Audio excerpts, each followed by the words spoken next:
Brzezinski. It is so awesome for me to be back at Dartmouth College. I was so honored, so floored to get into Dartmouth. It was the school that I really, really hoped to get into, combining the great outdoors with great global reach. I was so grateful to come here. In fact, the one regret I have is I didn't get to know more classmates. One piece of advice I give to any student who will listen, including some of the students I've had the pleasure to meet with in the last couple of days, is get to know as many of your classmates as humanly possible.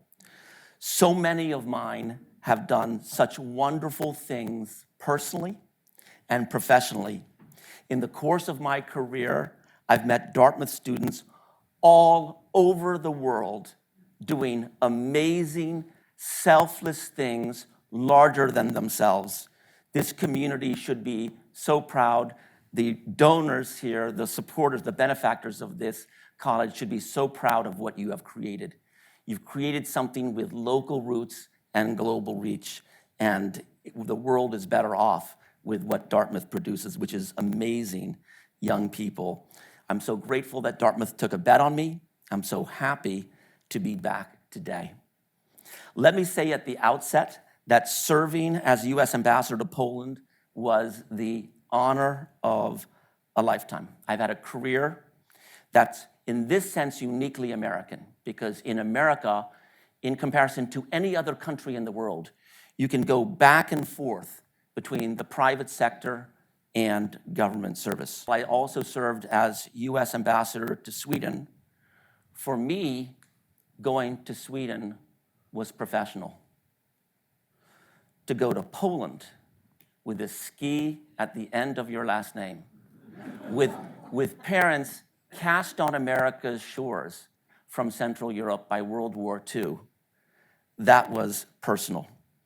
And to go back as chief of mission at such a critical time was truly a dream come true. I am profoundly grateful to President Biden and to the American people for the opportunity to represent this country and to work every day to advance America's interests in Central Europe. Serving as ambassador, as I said, has been one of my life's dreams.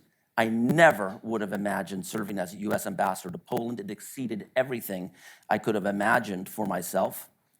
I'm so grateful to have had a full presidential term at one of the very best U.S. embassy sites. My 600-plus team members at U.S. Mission Poland have every reason to be proud of their performance and accomplishments. They were impressive in every way. A U.S. embassy is essentially an overseas encampment of Americans from different services. There's 25 federal agencies, so the military service, the intelligence service, the foreign service, the commercial service, the agriculture service, all are represented in the country team of a U.S. embassy. U.S. Mission Poland is one of our large missions. It's very strategic in the sense that it's at the heart of Central Europe. And so we had 600 plus team members there in comparison to 220 team members at U.S. Embassy Stockholm. I will say that I served as ambassador in 2 different countries that are an hour apart from each other by plane and could not be more different, because history so informs a culture and a society, a sense of national confidence, and Sweden has never been occupied by a foreign country. Its capital has never been destroyed. In fact, Stockholm, the capital of Sweden, Stockholm means in Swedish, home built on stalks of wood. And the original old town in Stockholm is still held up by the original stalks of wood from hundreds and hundreds of years ago. In comparison, Poland has been pulverized by its neighbors from every direction. Its capital was completely destroyed in the last century, and of course, is the land where the Holocaust was perpetrated. Its experience was completely different, and that very much affected the diplomatic context which I found myself in.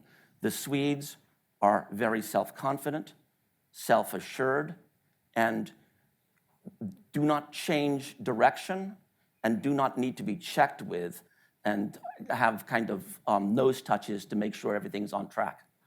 The Poles, by comparison, given their experience, need reassurance a lot that their lives are not next on the chopping block, that we are people of our word, that plans are consistently going to be kept with and not changing in direction.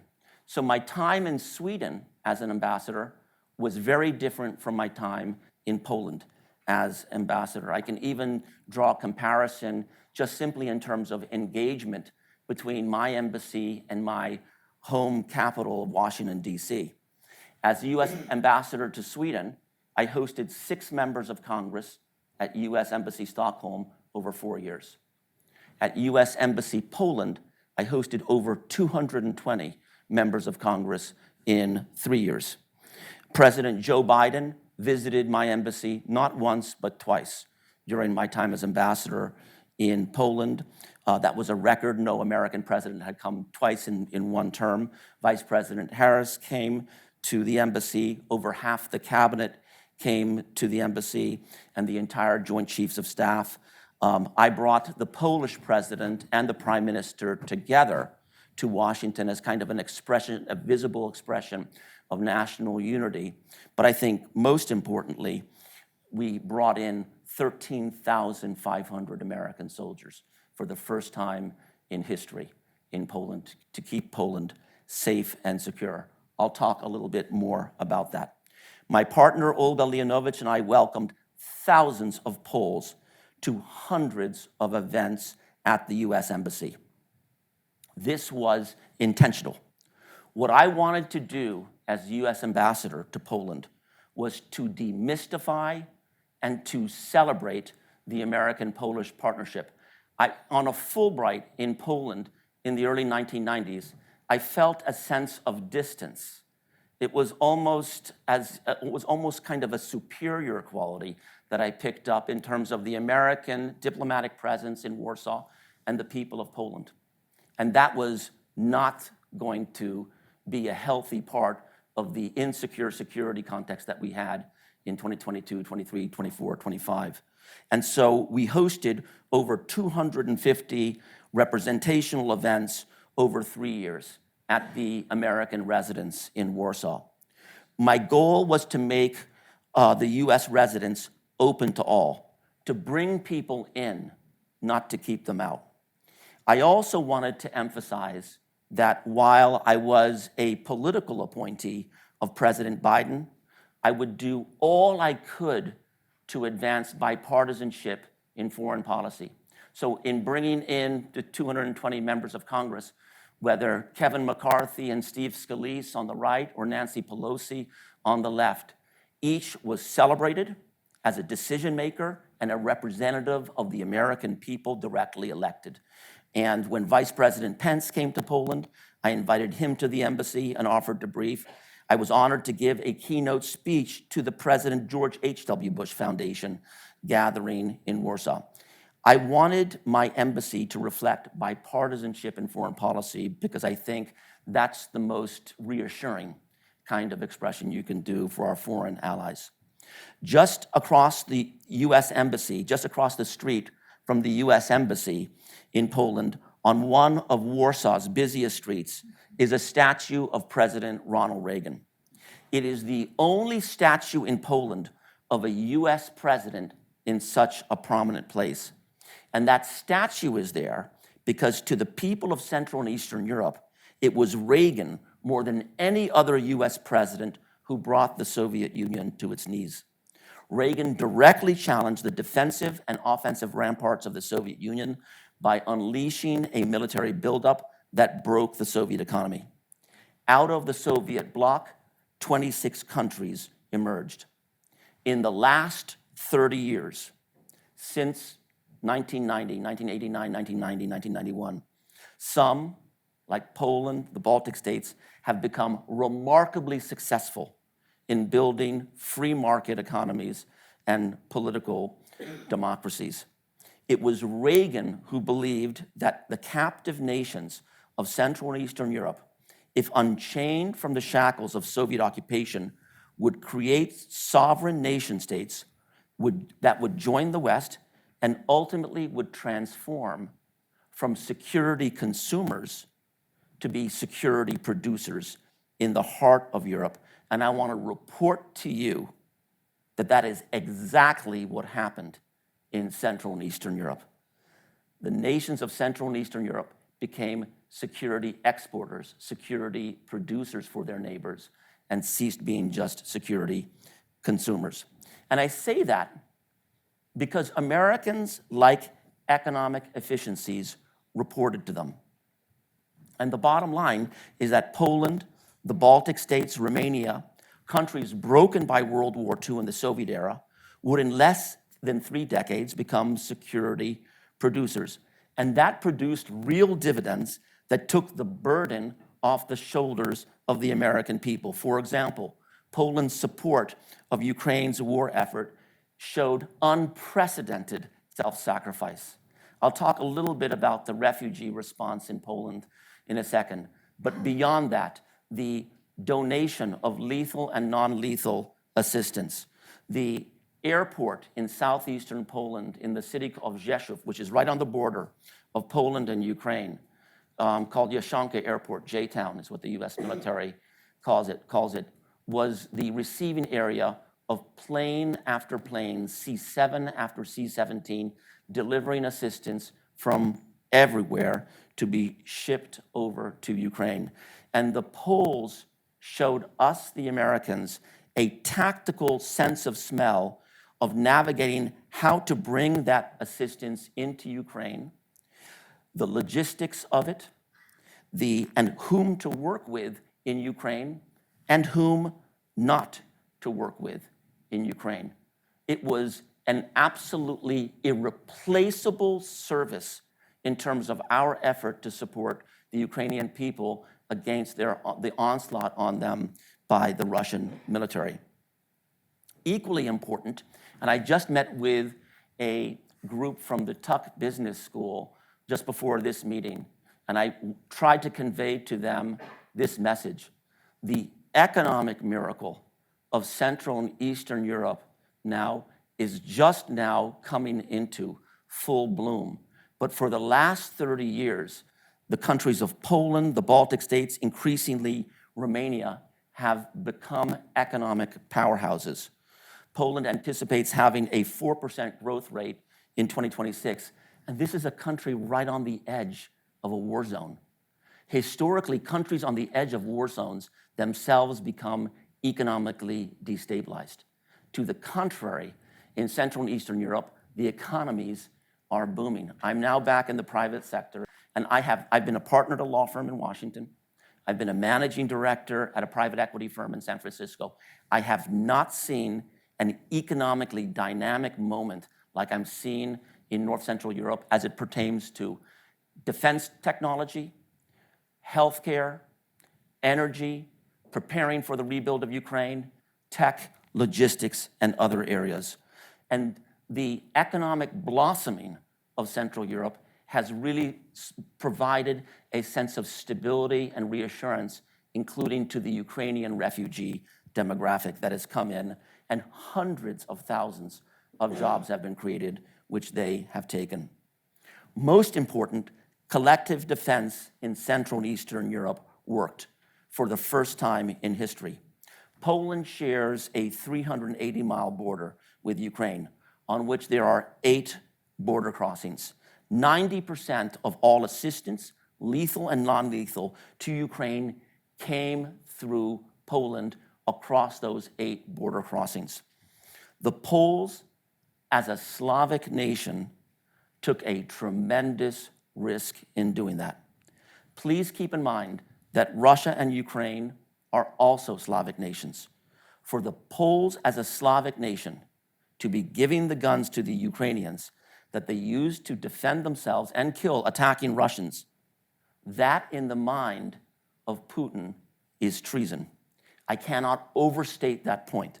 Poland, as a Slavic country, helping victimize Ukraine in this way is treason to Putin.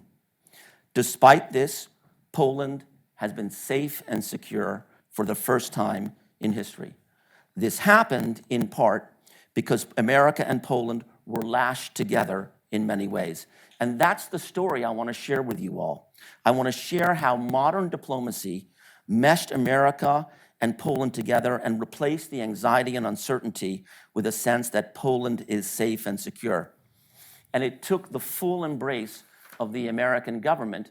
And you have to remember that an ambassador, when deployed overseas, has a lot of latitude in terms of setting the agenda and the priorities, and can do a lot or a little.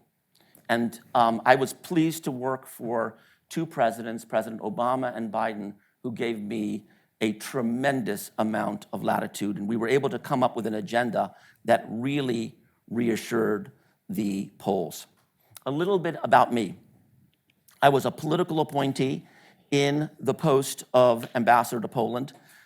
Political appointees, as for the students here, are people who have shown loyalty to someone who's running for president.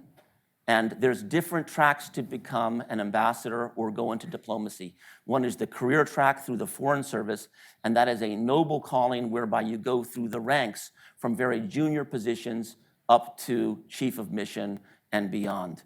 And our intelligence service and our military service and our forest service and our agriculture service all have a very methodical step-by-step process by which people can advance. I came into government the times that I joined government in the White House and as ambassador through the political appointee process.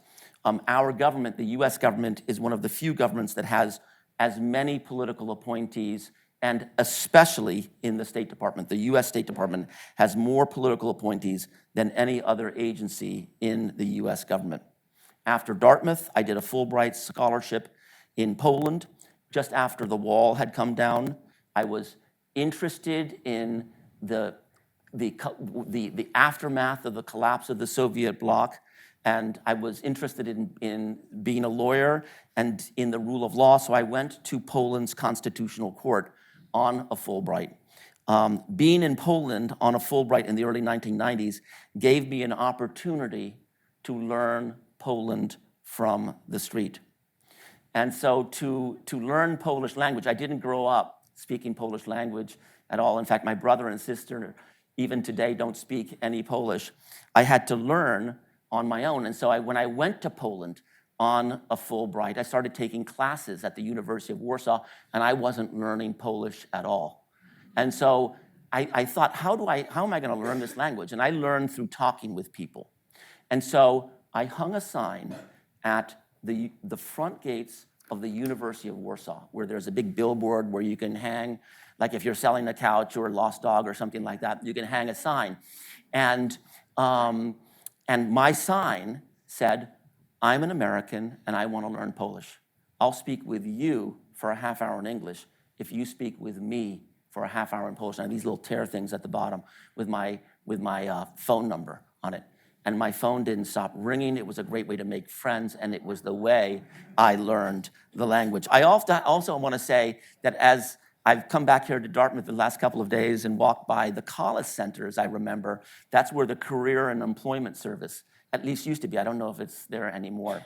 But when I was in Poland in 1991 on a Fulbright, I noticed with the arrival of so many Western firms and American firms like Price Waterhouse and Arthur Andersen, so many others, that Poles were drafting resumes to apply for positions in these firms, but their resumes were stories about themselves. They weren't resumes like what we would know as a resume, kind of very organized about where you went to school and what you've done in terms of your experience. They were more like what their sister's name is and where they grew up and stuff like that, and what their views on life are. And it was not a resume as we would know it, and certainly not something that a Western company would find acceptable at all. So I called the Career and Employment Service just down the street here from Warsaw, saying, hey, look, I'm over here on a Fulbright, I'm doing this, and I'd like to host a course at the University of Warsaw on how to write a resume and how to write a cover letter. And to their credit, the Career and Employment Service people sent me a box with thousands of pamphlets on how to write a cover letter and how to write a resume. And I held a course at the University of Warsaw, which was wildly popular, and not just students, but professors also attended, and it was also a great way to get to know people. But that's an aside. I did a Fulbright that gave me a feel for the dilemmas of the Polish people. And that's what I brought to my ambassadorship. And when President Biden called me in the spring of 2021, and I was on my cell phone in Alexandria, Virginia, he said, I'm sending you to Poland because I was a candidate for several positions. I'm sending you to Poland because of what you did on your Fulbright, because you focused on the rule of law, you wrote a book on that, and it's something that is really important to me. So I say, especially to the students here, you'd be surprised by what you do in your early 20s that comes back in a really good way to you in your 50s and thereafter. And so 2 things really prepared me for service in Warsaw. First, my Fulbright, and then second, my previous mission as U.S. Ambassador to Sweden, under President Obama, a smaller mission, a less kind of dramatic place than Warsaw, Poland at a time of war next door. And through that, I got to know what an embassy is and how to navigate an embassy, learning just even the acronyms like RSO, Regional Security Officer, Defense Attaché, getting a sense of the vernacular and the way people speak. Embassies are not like The Diplomat, what you see on Netflix. They can be very segmented, and embassies actually can become very divided among themselves. And you can see in the newspapers sometimes ambassadors, American ambassadors abroad who are recalled essentially because their team turned on them and tossed them out, essentially. A good ambassador breaks down bureaucratic barriers and gets everyone to work as a team. Political appointees, like I was, need to quickly win credibility from the career folks they work with by understanding their careers, making their specific job into part of an embassy-wide unity of purpose, and also becoming invested in every one of your team members, letting every single person know that your professional advancement is something that I want to be part of. And if I'm not part of your team advancing you to your next position, it's because you didn't want me to be. Otherwise, I am on your team and I am invested in you. That is a key part to building professionalism, and I was just really pleased to get a top grade from the Office of Inspector General in 2024. Every 10 years, an embassy receives a OIG, Office of Inspector General, inspection, which is quite something in the sense that 20 inspector generals come to your embassy and they live with you for 4 to 6 weeks. So that's like having 20 policemen come to live in your house. And that can be uncomfortable and it's stressful, frankly, especially in the lead up to as it's about to happen. And I was very pleased to get a grade that the ambassador and DCM led Mission Poland in a professional manner consistent with the State Department's leadership and management. That to me, more than I think any Dartmouth grade, was super duper important to me. In the lead up to the war between Russia and Ukraine, 2 other factors really helped. First, in 2021, in the fall of 2021, President Biden made the decision to share intelligence with Central and East European countries. Good diplomacy means also sharing information with friends about what's going to happen next. President Biden made a key decision in the fall of 2021 to share intelligence with the Poles and the Balts and the Romanians about what Russia's defensive and offensive structures are, where they are building up, like 200,000 troops in Belarus, and what Russia's political elite intended to do with it. This gave Central Europeans situational awareness about what was going to happen. And as CIA Director Bill Burns has said, releasing intelligence thwarted any attempts by Putin to craft a false narrative to justify the war. So the releasing of intelligence and getting our friends on the same page as us in terms of situational awareness was a key piece to this. And then second, contingency planning. And that's just something that comes from your gut. Meaning thinking through what could go wrong and getting in front of it.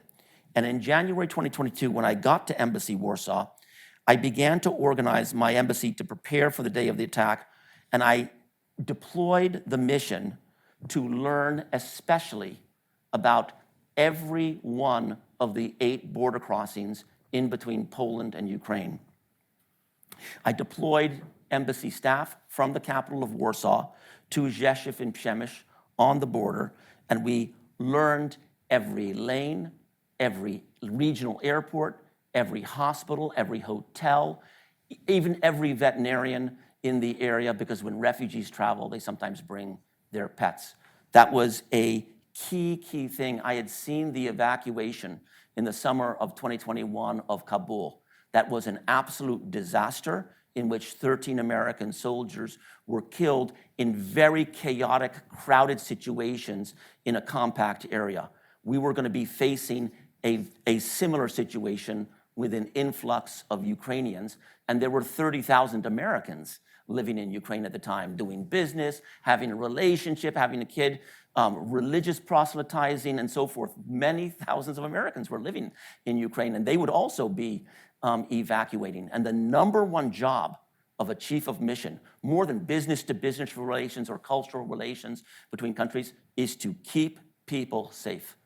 If someone dies or is hurt on your watch, that is a humongous problem.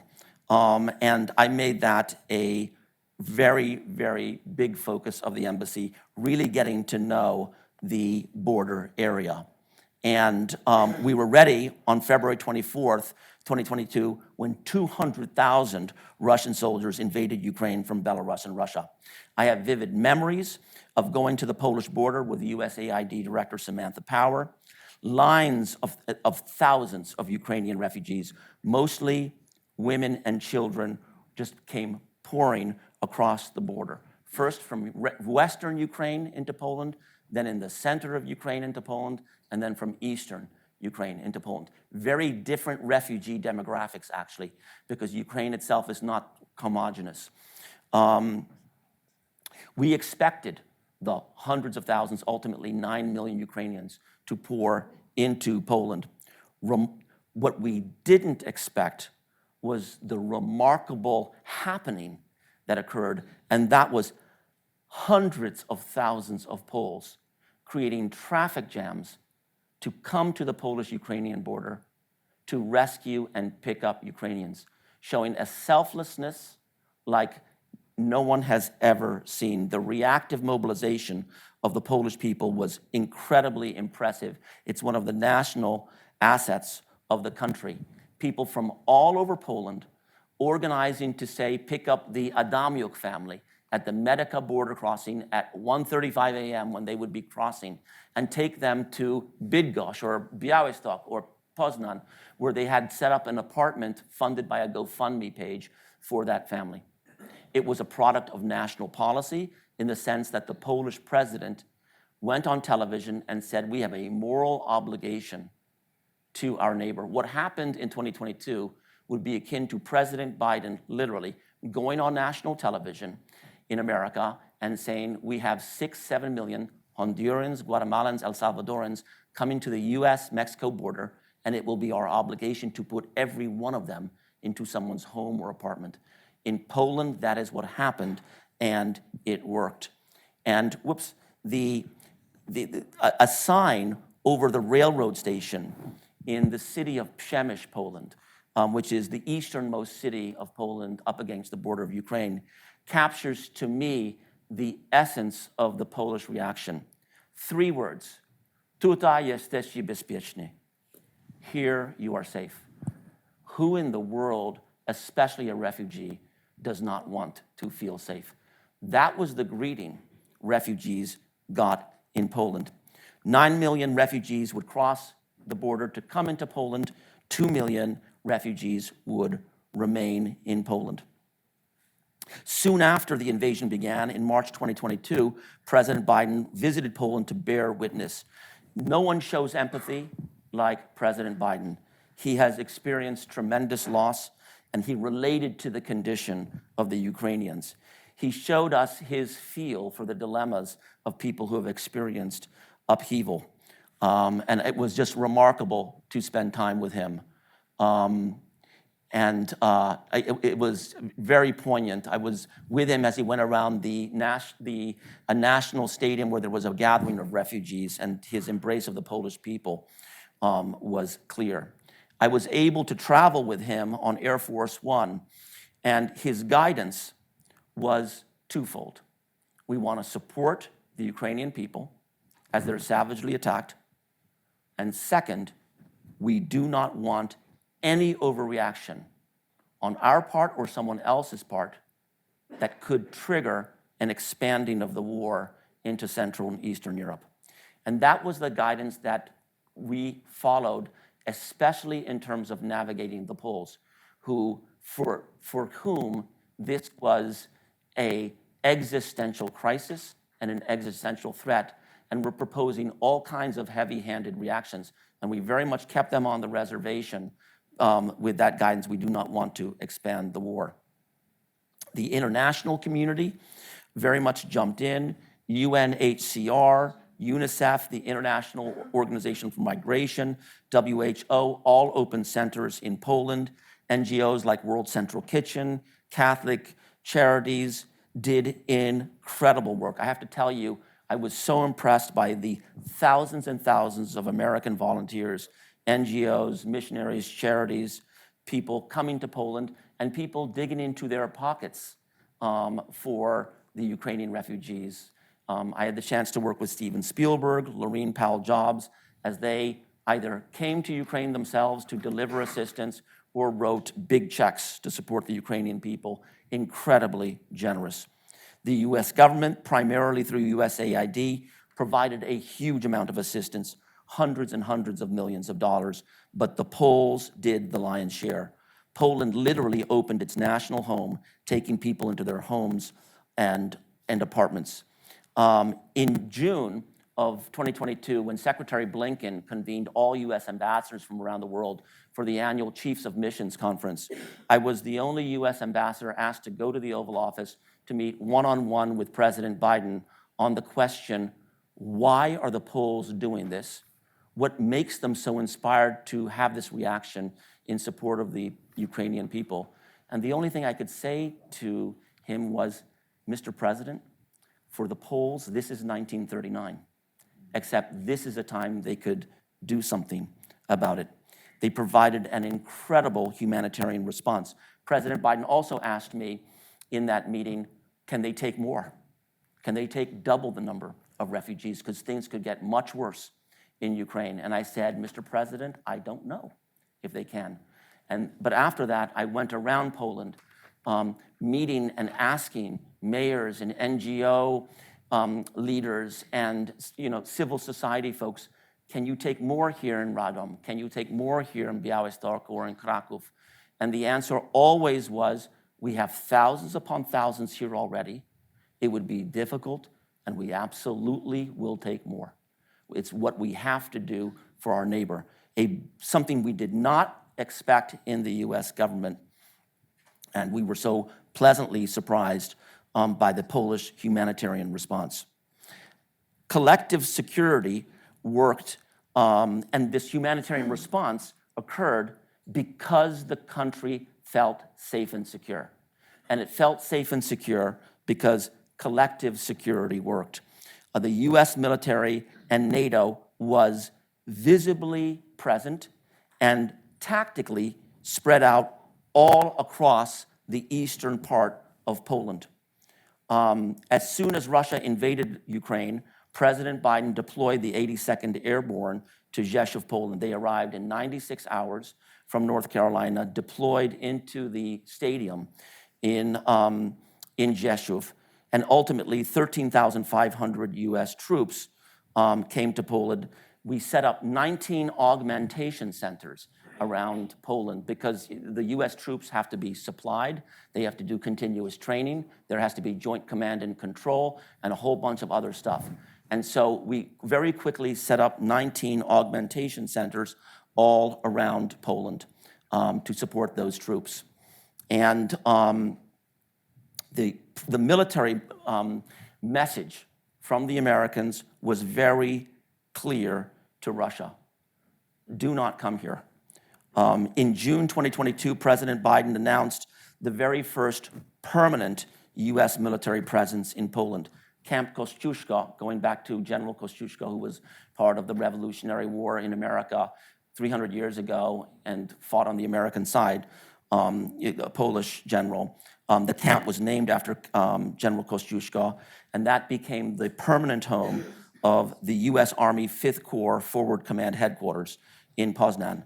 Camp K became the central focal point for U.S. coordination of U.S. forces, joint command and control, supply through a humongous warehouse that we built outside of Poznan that houses hundreds of Abrams tanks, Bradleys, armored personnel carriers, and the like.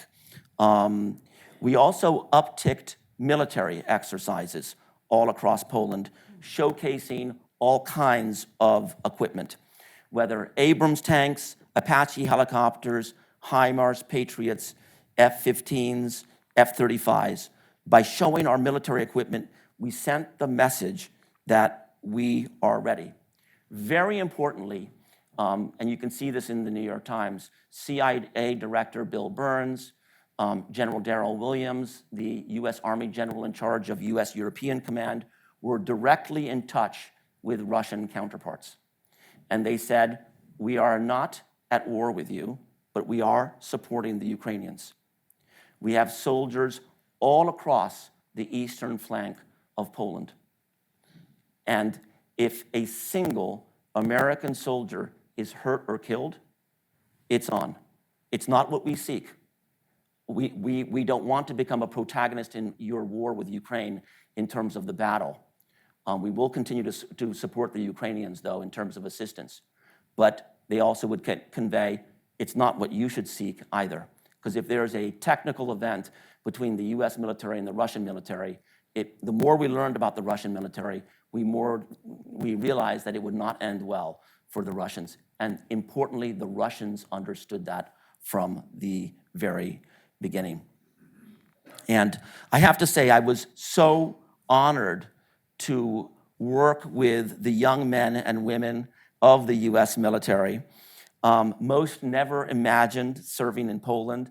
I engaged with men and women from the military all across the country. And they weren't in the cities, the big cities of Warsaw, Krakow, or Poznan, or Wrocław. They were in the tiniest towns from New Hampshire, from around here, but also from all across America. And frankly, they became local heroes. As I would say to them, by standing still, wearing an American military uniform in Poland, you are by definition a hero. And they sensed it, they sensed the full embrace of the Polish people. I also cannot overstate the importance of Polish membership in NATO. A critical provision of the NATO alliance is an attack on one is an attack on all. All around Poland, soldiers from Britain, Denmark, Croatia were serving in Poland. And it worked. One incident that occurred in 2022 was particularly psychologically revealing to us. And that was in November 2022, an accidental missile was fired actually by the Ukrainian military, not by the Russian military, but by the Ukrainian military. That was a defensive missile, and it went awry, and it came into Poland, landed on a Polish farm, and killed, tragically, 2 Polish farmers. We at the embassy had gamed out contingencies if something like this would happen, who we would call and how we would get the Americans and Poles together to figure out A, what happened, B, how we would coordinate with NATO, and C, how we would message to the respective publics that we need to message to. And I'm so glad that we did that contingency planning, because when that incident in Przewodów happened, CNN was instantly announcing this is the beginning of World War III. Russia has attacked NATO, Russia has attacked Poland, and we were able to get the Americans and the Poles immediately together. President Biden and Jake Sullivan were in Bali in Indonesia at the time, and everything worked with tremendous synchronicity. But what was very psychologically revealing to us was the first people to the podium that night to talk about what happened were not the Poles or the Americans or NATO. It was the Kremlin, who immediately went to the podium and said, we don't know what happened in Przewodów, Poland. Something bad has happened there, but do not look at us. We are not behind that. And it showed that they were sensitive and fearful of a technical reaction by accident from us. And it showed that it mattered to them that we were deployed there. So at a political level, despite Poland having a center-right president and Biden being a center-left president of the United States, the Polish-American relationship became closer than ever before during this time based on the shared enterprise of defending the eastern flank of NATO. As ambassador, I really strive to create a context in which the different political sides in Poland would work together. And I very much used NATO as a catalyst to advance that. And 26 years ago, in March 1999, NATO was expanded to include Poland. Then Senator Biden, back in 1999, was the floor manager of the bill to expand NATO, and he had worked in a bipartisan fashion with the chairman of the Senate Foreign Relations Committee at the time. And so to celebrate the 25th anniversary of Poland joining NATO in March 2024, President Biden invited Polish President Duda and Prime Minister Tusk to the White House. A right-wing president, a left-wing prime minister traveling to the White House together sent a really important statement of unity on the issue of security. The moment to me was so poignant. 25 years earlier, Poland had joined NATO because it was anxious and uncertain. And in March 2024, we were in the White House celebrating Poland as a security provider for its neighbor, Ukraine. So as a diplomat, I want to emphasize that the presence of US troops in Poland and the huge value the Poles placed on that presence gave us as diplomats immense leverage. And we use that leverage, of course, to advance the security context and bring the two countries together at a political level on the issue of national security.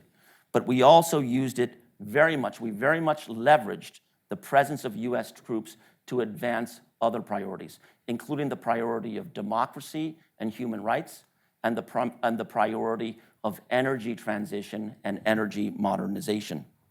In support of democracy, of course, we supported the democratic opposition in Belarus and Russia, but we also had to fight for democracy in Poland, frankly. When I got to Poland in January of 2022, there was very much a anti-democratic thesis to the then Law and Justice Polish government. And the very first thing I had to do was to get the president of Poland to veto a law that would have eliminated the private television station in Poland, the free media, TVN. And I had to essentially say to them, if you veto the law, it's going to set back our relationship at an incredibly insecure time. If you don't veto the law. If you do veto the law, I guarantee you top-level connectivity with President Biden, Vice President Harris, Secretary Blinken, National Security Advisor Sullivan, with the backing of that entire team. And that's what we were able to do. But very much on the subtext of it is that we have a fulsome presence of the US military in Poland. Do not be mistaken why they are here. They are here not to protect a particular political leader or a political party. They're here to protect values like democracy, human rights, and so forth. And we invoked the US military in that way, that they're here to protect values, to advance on a number of things, including against a law that would have targeted the opposition leader and identified him as a Russian spy, Donald Tusk. We very much went after efforts to set back the LGBTQI community. When I got to Poland, there were popping up around Poland LGBTQI-free zones, literally local jurisdictions banning the LGBTQI demographic. And we said that's not going to work in this context. And we were able, through our engagement on the security side, to convince the center-right government to back away on things like that. We told the center-right government that we were watching closely their elections in October 2023, and if we see electoral manipulation, there will be consequences. And we used it very much in the fight against anti-Semitism and to advance Holocaust memory. The fight against anti-Semitism was an absolute priority of the American embassy while I was ambassador there.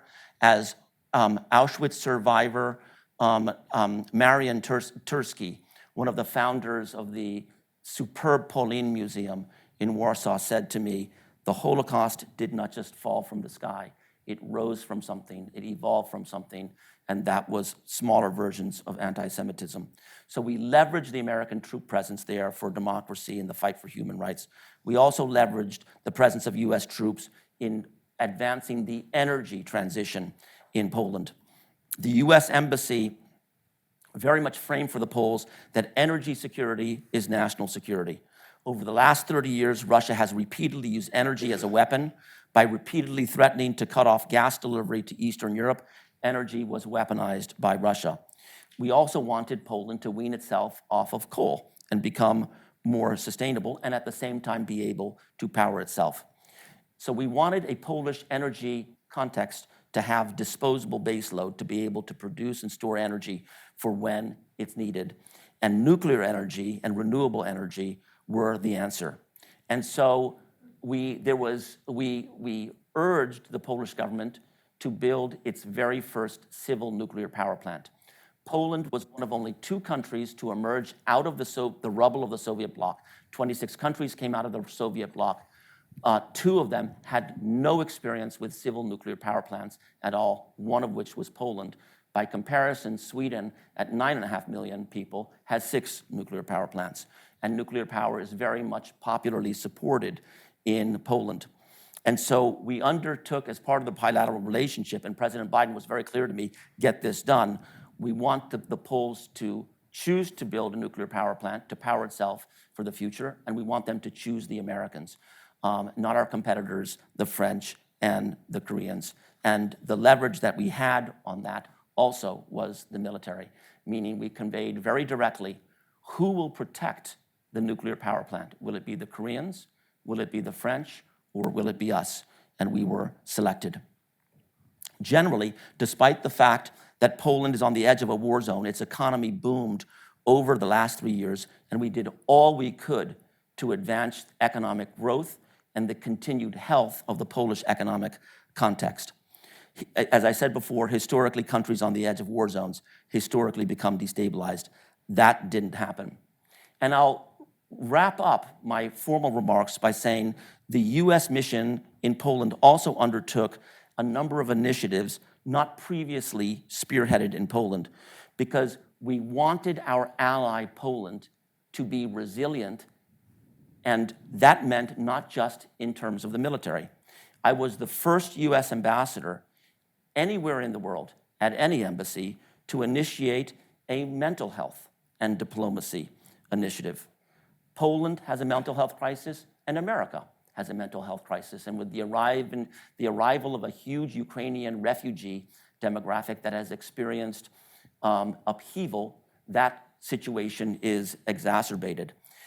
In a country of 40 million people, Poland only has 600 psychiatrists, and mostly in urban areas, which means broad swaths of rural areas are left unattended to.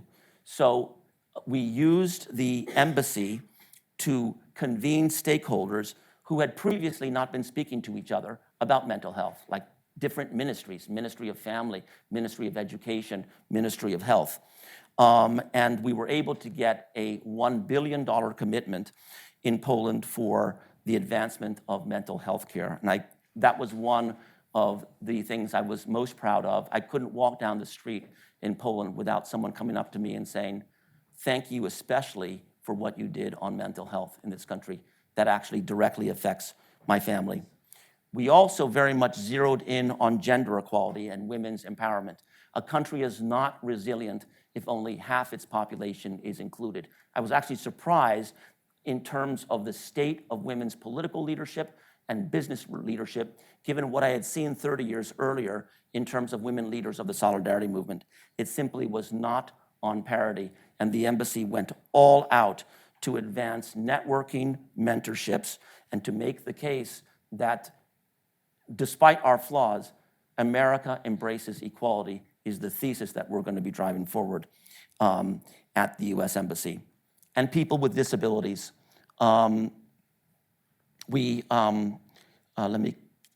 This is gender equality, and we made a specific initiative with regard to people with disabilities. People with disabilities don't have conditions in Poland that reflect the modernizing context of the country. Many people with disabilities are shunted aside, and Poland doesn't have what we have that emerged after the Vietnam War, an ADA that requires the infrastructure that allows accessibility. And we very much pushed an agenda pertaining to that. All this was done under the thesis that U.S. engagement must be in tune with the challenges of our time. And it worked. Through powerfully close engagement, the U.S.-Polish relationship provided reassurance. And I was profoundly honored to work for President Biden. I was grateful that he empowered me and supported all my initiatives. Under his leadership, we were able to mesh together the closest U.S.-Poland relationship in history at a time of crisis. And to me, regardless of whom one supported in the November elections, we want the American president in power to succeed on honest terms. And I did all I could after Trump won to support the Trump transition team in terms of informing them what worked, what didn't work, what are opportunities for the American interest in Central, in Eastern Europe, especially as it pertains to when the time is right, when it comes to rebuilding and modernizing Ukraine once the war is over. That is the trillion-dollar event over that next hill, the rebuilding and the modernizing of Ukraine. And companies that position themselves to be able to pivot, to engage in that, will be able to, I think, very much benefit. And I urge the Trump administration to consult with the Poles on Ukraine rebuilding because of their savvy in dealing with the Ukraine. The rebuilding of Ukraine is a remarkable opportunity if we get it right, but it will take a lot of cooperation and self-sacrifice. I will also say I don't think Putin is serious today in terms of the negotiations. I think he's convinced that time is on his side, and it will take more leverage and pressure to really get him to the table in a serious manner. So let me conclude that my first time in Poland was in 1991, not long after I graduated from Dartmouth College. Poland was a remote, gray country just returning to the West. And in 2025, Poland is booming. As The Economist magazine put it last year, the remarkable rise of Poland. But it's fragile. The collapse of Central and Eastern Europe would destabilize the transatlantic community. On the flip side, if we get Central and Eastern Europe right, it will serve as an anchor for generations for the transatlantic community. And I'll conclude with a little photo of me running with the Marines. I love to run with our young Marines who at an early age risked their life for the safety of others. And we had a great Marine detachment at U.S. Embassy Warsaw. Thank you so much. I'm grateful to Dartmouth to give me the start towards my dream job, and that's my story. Thank you very much.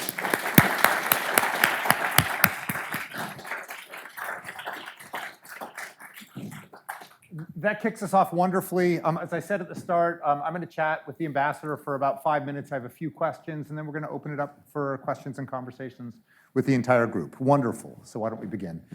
Hey, let me actually just say that as I was walking in with Ambassador Brzezinski, he said he really only had 2 goals in the talk. And one goal was just to describe for the audience what is the work of an ambassador. Right. And the second was to convey his joy, his appreciation, and the satisfaction that can come from public service. And I think those are terrific goals, and your talk definitely did that, and that's wonderful. And it's certainly a message that we often try to convey at the Dickey Center, at the Davidson Institute. But let me jump away from those parts of your talk and focus in on some of the policy questions that you alluded to and that you raised. And first, maybe just start by taking you back a few years and asking you to think back to the early days of the Russian invasion of Ukraine. And I guess my first question is a simple one. If you can think, it's always hard to remember back what people were thinking at the time. Right. But when you think about your early conversations with the Polish intermediaries you were talking to, what was their expectation about how this was going to go? Were they confident that Ukrainian forces would be able to stop Russian forces east of Kyiv? Or did they expect that this was going to develop in much worse directions? So thank you, Daryl, for that question. The short answer is that the Poles were absolutely apocalyptic. They thought the Russians would overrun Ukraine really quickly, and that Central Europe and Poland would be next on the list. And they felt that in some ways we weren't taking that seriously enough. So they, in some ways, like us, miscalibrated how effective the Ukrainians would be. The Ukrainians for centuries have fought against invaders from the hills. And so they showed that they know what they're doing after the Russians started coming in. We also shifted our tactics. The Americans, when the war first broke out, we were giving the Ukrainians shoulder-launched weapons to fight against Russian attackers. Then when the Russians began to pulverize Ukrainian cities, we gave them HIMARS to defend against the Russian attackers. And then later, Abrams tanks, and then F-16s. And so gradually, our tactical engagement changed with the Ukrainians as well. But the Poles were terribly fearful, and that's why I, frankly, unleashed the resources of the US Embassy to engage as fulsomely as possible. Because America, perhaps exaggeratedly, is seen as the security provider extraordinaire. And if the Americans are engaged, it couldn't be all that bad. That was the thesis I learned when I was a Fulbright scholar. That's what I saw when I came back as ambassador, and I joined with my team to do that, and it worked. It really reassured them and calmed the country. So what were your priorities in those first few days? Was it convincing them that the United States would fight if the war came to Poland, or was it convincing them that things didn't look quite as bad as we both thought in the very first days? Like, what were you actually doing in those first few days? Well, not everyone in the Biden administration was for sending troops to Poland. Not everyone in the Biden administration, which is a democracy unto itself, was for a permanent US military facility in Poland. There were people who were like, that's the worst possible idea. You will trigger Russia to do exactly what you do not want. And so my first priority was to see through what others who shared a similar perspective, and that is the US military is seen as a lethal adversary second to none. And the placement of US soldiers was critical, not just bunched up in military bases, but in small towns like Bemowo-Piskie and Augustus, towns that you've never heard of, having the military there, giving the Russians pause that if they send a cruise missile into Poland and they kill some Americans, this is a different situation completely. And so getting those soldiers there was incredibly important, and that was my first priority. My second priority was to get on television and to use my Polish and say, Polska jest bezpieczna, Polska jest zabezpieczona. Poland is safe and Poland is secure. And boiling it down in terms of, I know that we have some media experts here, boiling it down to what people really needed to hear. This is not a teach-in terms of a television interview about defense technology. People need to know that they are safe and secure, and they need to hear that from a position of authority, if I may put it that way. And that's what I conveyed in Polish language. And I'm so glad I had learned Polish by then, because to speak people directly in their native tongue, they internalize it like you actually do understand their dilemmas, their anxiety and uncertainty, and this is not just, something that you're reading or something like that. You understand them because you speak their language. Language is an incredibly important diplomatic tool. It sounds like you're invested in the place if you're speaking their language. Completely, and that you understand them, and that you can hear them, and this type of thing. And I tried to do the same thing in Sweden, and that was learn as much Swedish as possible, to speak with the Swedish people in Swedish and to communicate in Swedish on television as a way of developing credibility. And I think that is unbelievably important in terms of our diplomats going abroad. To be able to speak foreign languages and relate with people there's no replacement for it, Daryl. Let me take you back one more half step.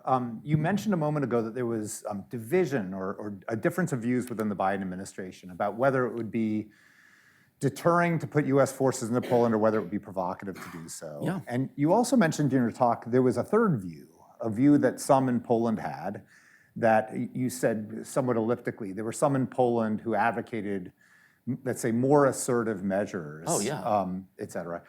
Speaking in just general terms, without getting into specifics, can you give us a little sense of what were the more assertive measures that some in Poland would have advocated that the Biden administration convinced would not be wise? So that's a great question, because that's what any diplomat will face when they go abroad, and that is a foreign government trying to push for approval by the American government.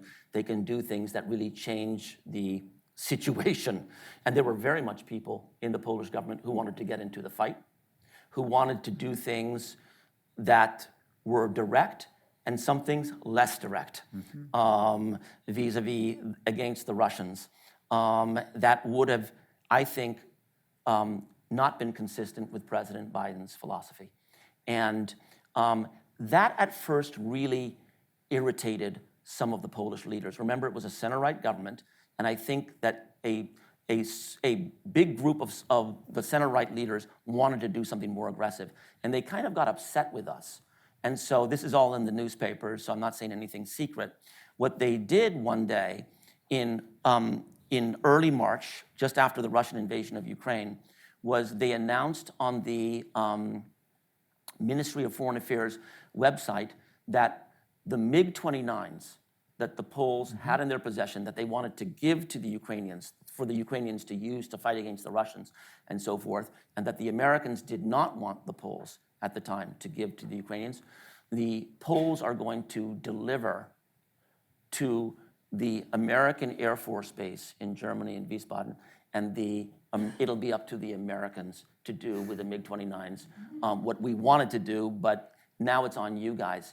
And that was 1 week before Vice President Kamala Harris came to Poland. And I will say this about Vice President Harris. She is a fearsome advocate in terms of advancing policy causes and creating teachable moments for foreign leaders.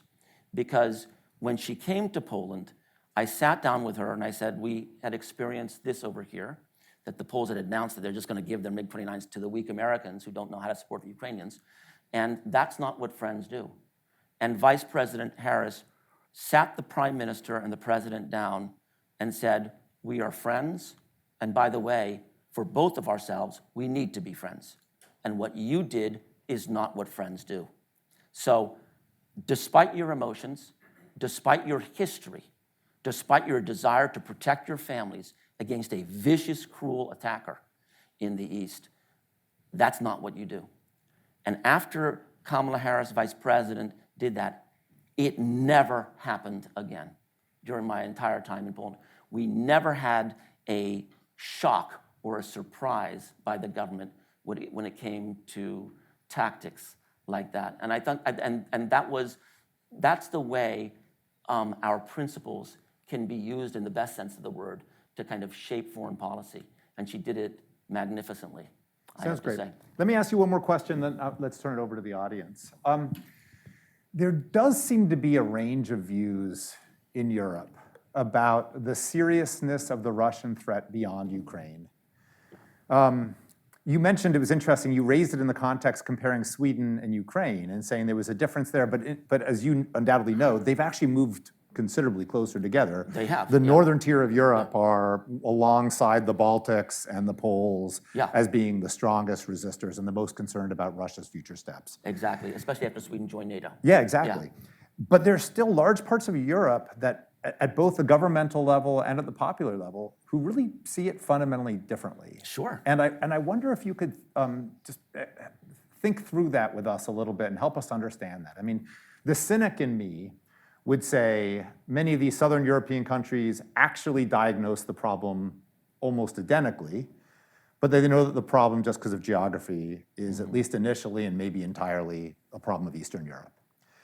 But maybe they actually understand the problem differently. Maybe their history, or maybe their culture, or maybe, I mean, even perhaps, maybe freed from some of the baggage makes them see it more clearly. But I wanted to kind of give the range of views kind of their due and just help invite you to speculate on why Europe diagnoses the problem within Europe so differently from each other. Right. I think the economic reasons for that really underpin that differential thinking. Because in Western Europe, you have a significant history of very profitable business between West European businesses and Russia in the 1990s and in the early 2000s that got stopped because of the war and because of sanctions. And we very much heard quietly behind the scenes from Europeans in the West, when are we getting this over with? Because we kind of want to get back to business with the Russians. That's relevant because I think probably the Trump administration is hearing the same thing. And the Trump administration is really heavily about business.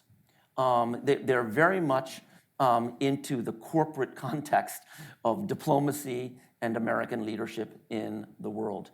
And I could see the perspective of the West Europeans that did not hold water for the Biden team holding a little bit more water with the Trump team.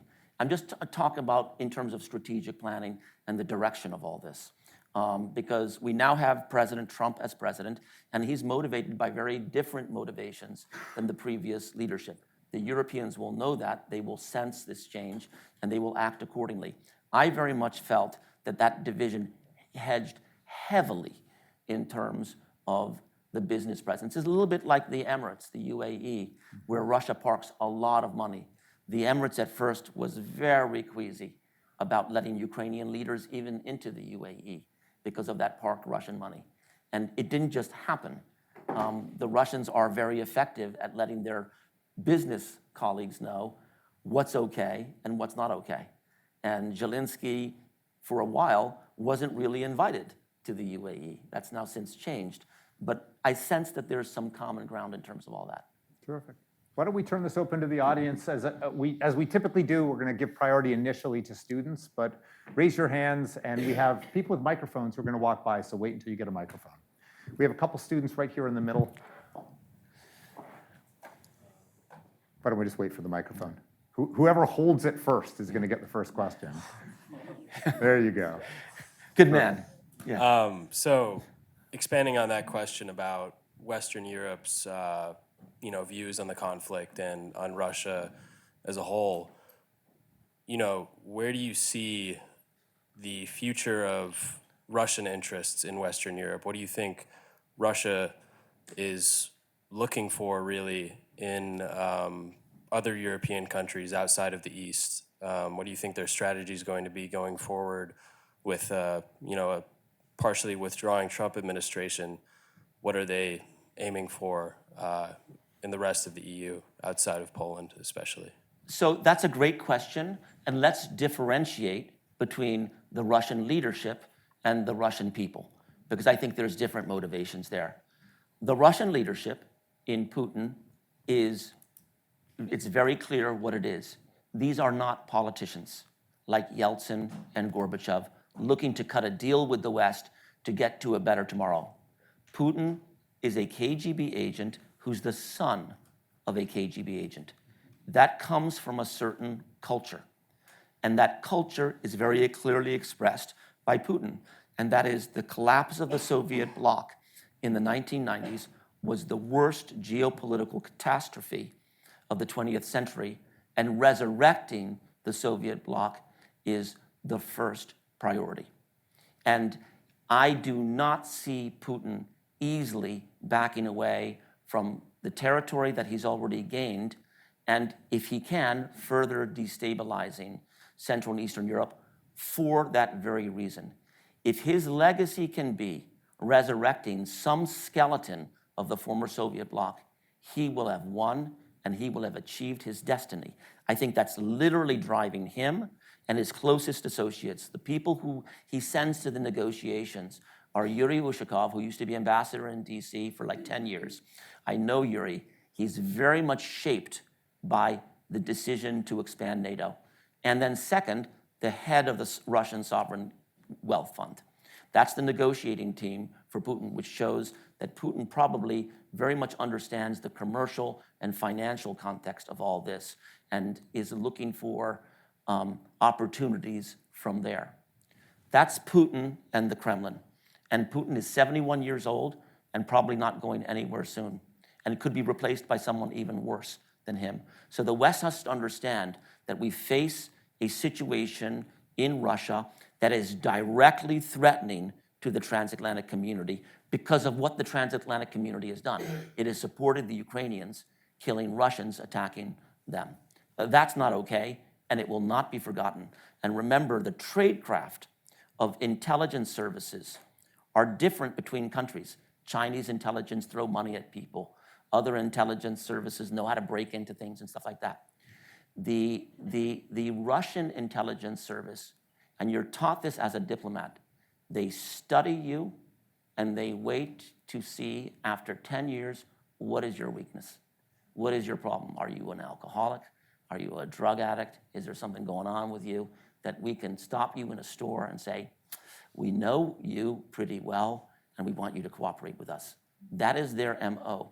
And at a national level, they will watch and wait for Central Europe and ascertain their weakness because payback from their perspective is due.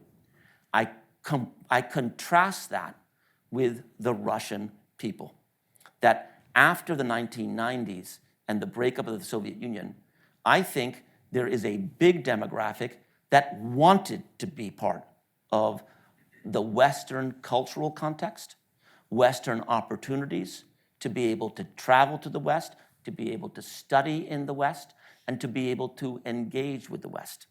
And I think a big demographic would welcome that back, especially a kind of a mercantile class. Then there is a kind of the underbelly in Russia that you see actually in many of the Russian soldiers that are going into Ukraine. Very telling is some graffiti that was written on Ukrainian houses in Bucha, a wealthy suburb in Ukraine, after the Russians came into the wealthy suburb and destroyed it and did terrible things to people there. They spray painted on the homes, these wealthy homes. Who said you could live like this? About the Ukrainians. That is psychologically very revealing in terms of the way they think about it. So it's a diversified response I'm giving you because it depends on the demographic. But I do think that there is a important and powerful demographic that wants to be part of the West. And we should, I'm sure that we are thinking about how that could be useful to us over time. Sir. No, this is great. Yes, sir. So I had a question about how have the sentiments of the Polish people changed as the war has dragged on? Are they still as open to housing these refugees years in? And you mentioned that the Poles were accepting these refugees under the idea that America is going to protect the Poles. Yeah. As the Trump administration has pulled back things like USAID and been focusing on our hemisphere, have the Poles become more reluctant to helping the Ukrainians? So that's a great question. First of all, yes, USAID has been eliminated, and that service therefore is no longer coming from the American government in terms of Ukrainian refugees, but the US military presence continues in Poland. In terms of the diplomatic relationship between America and Poland, Poland politically is a political prize in some ways. There's a big Polish-American community in key states, and it's a very historical bilateral relationship. There are counties in American states called Pulaski County and Kosciuszko County for a reason.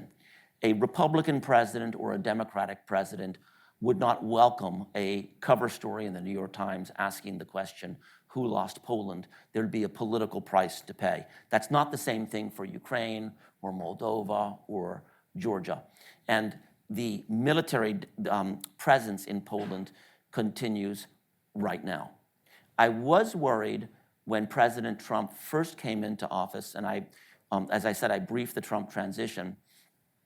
I was worried that the new team would get a little bit run around by Putin on. First of all, kudos to President Trump for doing more in the last 4 months to bring Putin and Zelensky together than President Biden did in the last 4 years. It's just true. President Biden did a number of great things, but he didn't really try to bring those two warring parties together to address this. And there's now over 1 million casualties in that war. I mean, that is a crazy number. When the Soviets pulled out of Afghanistan in the 1980s, it was after 45,000 casualties. It's over 1 million casualties now. And that's just a grievous, grievous loss. And so, I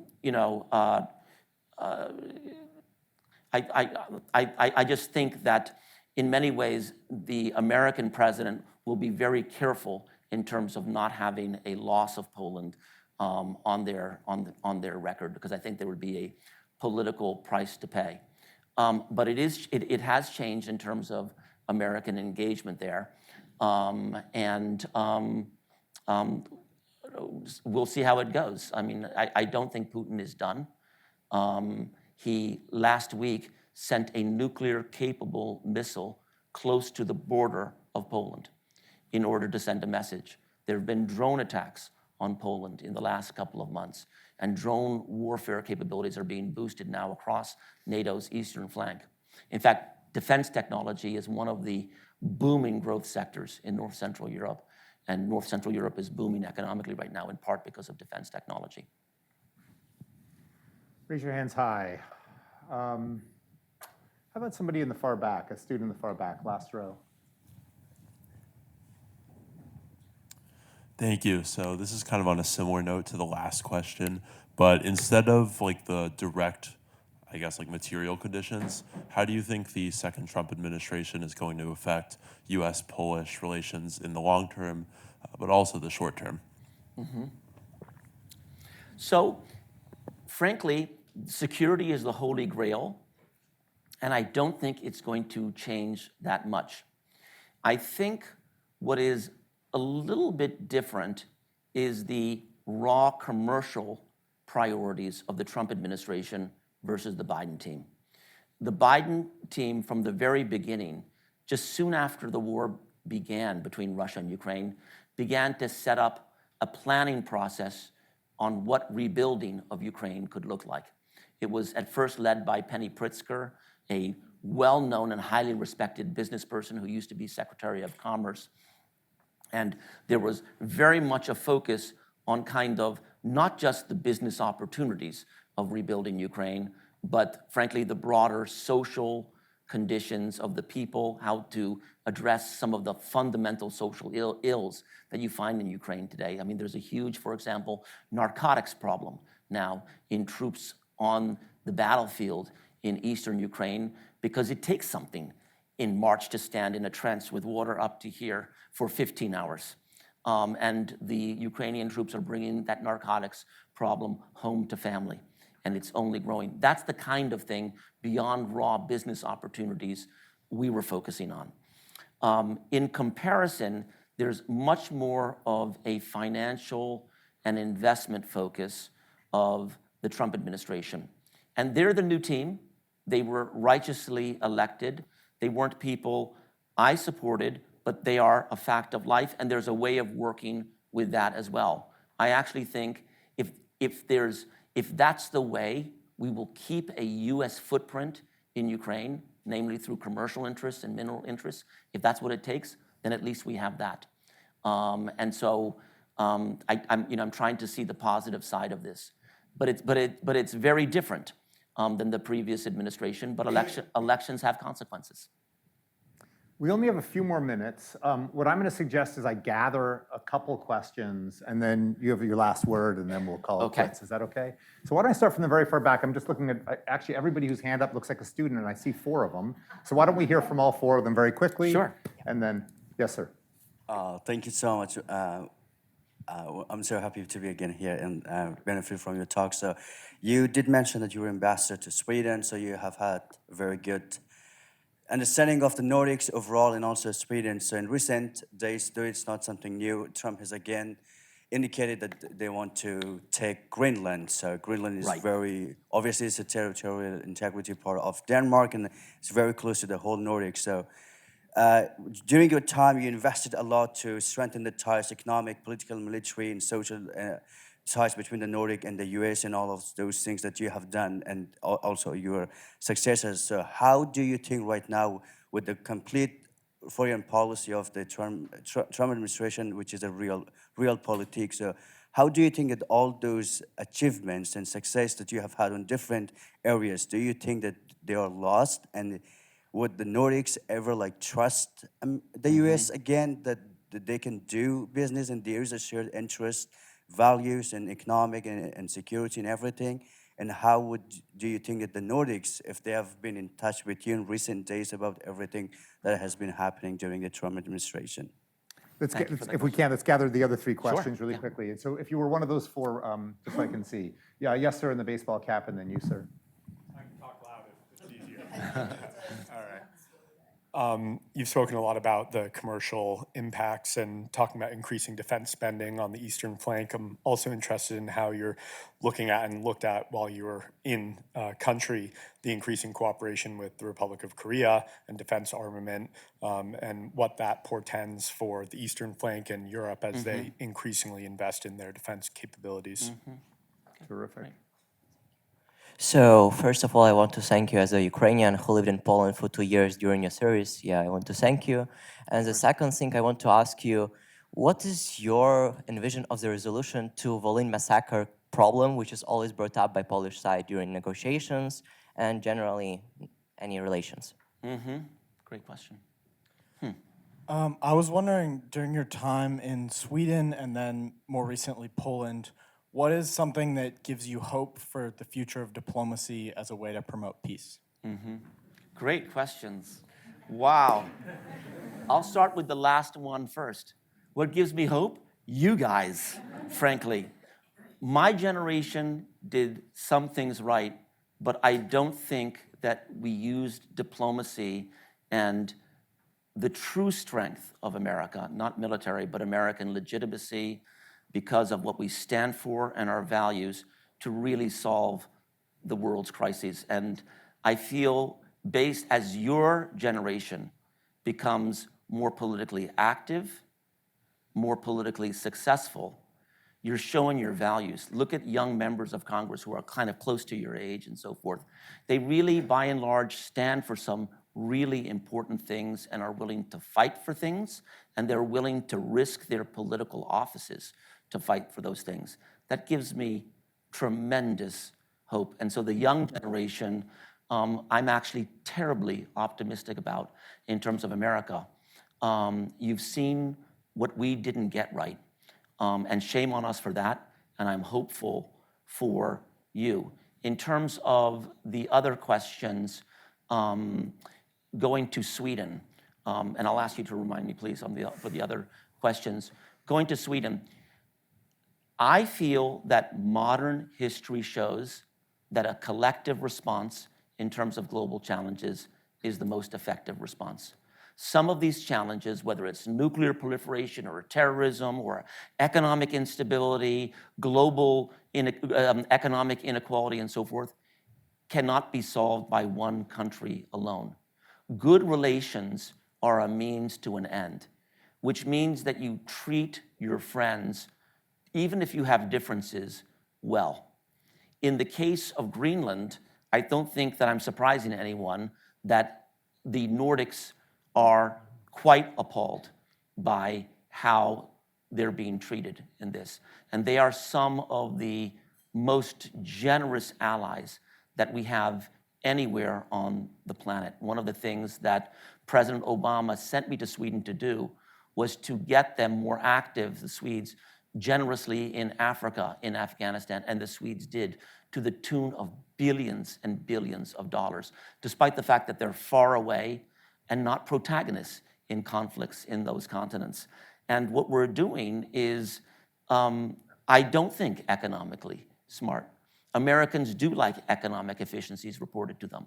And I think if an economic case can be made for something, we should hear it.